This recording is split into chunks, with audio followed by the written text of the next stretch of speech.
Hello, എല്ലാവർക്കും നമ്മുടെ ചാനലിലെ പുതിയൊരു വീഡിയോയിലേക്ക് സ്വാഗതം. അപ്പൊ ഇന്നത്തെ റെസിപ്പി എന്ന് പറയുന്നത് നല്ലൊരു പാവയ്ക്ക മെഴുക്കുവരട്ടിയാണ്. നമ്മൾ ഈ ചാനൽ അപ്ലോഡ് ചെയ്യുന്ന വീഡിയോസ് ഒക്കെ നിങ്ങൾക്ക് ഇഷ്ടമാവുന്നുണ്ടെങ്കിൽ ചാനൽ സബ്സ്ക്രൈബ് ചെയ്യാനും വീഡിയോസ് ലൈക്ക് ചെയ്യാനും കമന്റ് ചെയ്യാനും ഒന്നും മറക്കരുത്.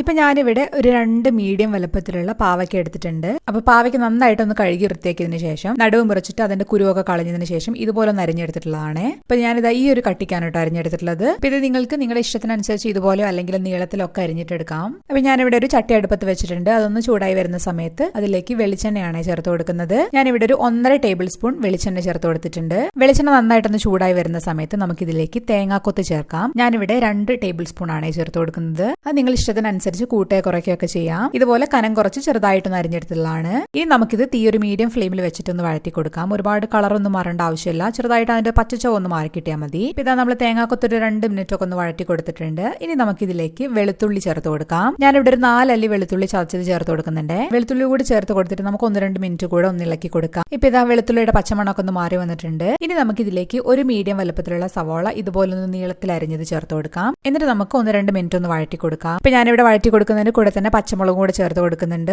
നിങ്ങളുടെ എരിവിന് ആവശ്യമായിട്ടുള്ള പച്ചമുളക് ചേർത്ത് കൊടുക്കാം. ഞാനിവിടെ 2 എണ്ണം ഇതുപോലെ ഒന്ന് നീളത്തിൽ അരിഞ്ഞതാണ് ചേർത്ത് കൊടുക്കുന്നത്. ഇപ്പൊ സവാളൊക്കെ ചെറുതായിട്ടൊന്ന് വഴണ്ട് തുടങ്ങുന്നുണ്ട്. ഈ ഒരു സമയത്ത് ഞാനിവിടെ ഒരു 2 തണ്ട് കറിവേപ്പില കൂടെ ചേർത്ത് കൊടുത്തിട്ട് ബാക്കിയും കൂടെ വഴറ്റിയെടുക്കാം. സവാളയൊക്കെ ഒന്ന് ചെറുതായിട്ടൊന്ന് സോഫ്റ്റ് ആയിട്ട് വരട്ടെ. ഒരുപാട് മുരിഞ്ഞ് കളർ മാറൊന്നും വേണ്ട കേട്ടോ. ഒന്ന് ചെറുതായിട്ടൊന്ന് സോഫ്റ്റ് ആയിട്ട് കിട്ടിയാൽ മതി നമുക്ക്. ഇപ്പൊ ഇതാ ഇവിടെ നമ്മൾ 2-3 മിനിറ്റ് ഒക്കെ സവാള ഒന്ന് വഴറ്റി കൊടുക്കുന്നുണ്ടായിരുന്നു. സവാളയൊക്കെ ചെറുതായിട്ടൊന്ന് സോഫ്റ്റ് ആയിട്ട് വന്നിട്ടുണ്ട്. ഈ സമയത്ത് നമുക്ക് ഇതിലേക്ക് അരിഞ്ഞു മാറ്റി വെച്ചിട്ടുള്ള പാവയ്ക്ക ചേർത്ത് കൊടുക്കാം. പാവയ്ക്കയുടെ കൂടെ തന്നെ ഞാനിവിടെ ഒരു 3/4 ടീസ്പൂൺ ഉപ്പ് ചേർത്ത് കൊടുക്കുന്നുണ്ട്. ഒരു 1/4 ടീസ്പൂൺ മഞ്ഞൾപ്പൊടി, 1 ടീസ്പൂൺ കാശ്മീരി മുളക് പൊടിയാണ് ചേർത്ത് കൊടുക്കുന്നത്. ഇതെല്ലാം കൂടെ ചേർത്തിട്ട് നമുക്ക് ഒന്ന് വഴറ്റി കൊടുക്കാം. ഒരു 2 മിനിറ്റ് ഒക്കെ മീഡിയം ഫ്ലെയിമിൽ വെച്ചിട്ട് തന്നെ തുറന്ന് വെച്ചിട്ട് നമുക്ക് ഇതുപോലെ ഒന്ന് ഇളക്കി കൊടുക്കാം. ഇനി നമുക്ക് ഇതുപോലെ ഒന്ന് കൂട്ടി വെച്ചതിന് ശേഷം ഇതൊന്ന് അടച്ചു വെച്ച് വേവിക്കാം. അതിന് മുന്നേ ഞാനിവിടെ കുറച്ച് മാത്രം വെള്ളം കൈകൊണ്ട് ഇതുപോലെ ഒന്ന് തളിച്ചു കൊടുക്കുന്നുണ്ട്. ഇനി ഇത് ലോ ഫ്ലെയിമിൽ കിടന്നിട്ട് നന്നായിട്ടൊന്ന് വെന്ത് വരട്ടെ. അപ്പൊ ഇതുപോലെ ഇടയ്ക്കൊക്കെ ഒന്ന് തുറന്നിട്ട് ഇളക്കി കൊടുക്കാൻ വേണ്ടി മറക്കരുതേ.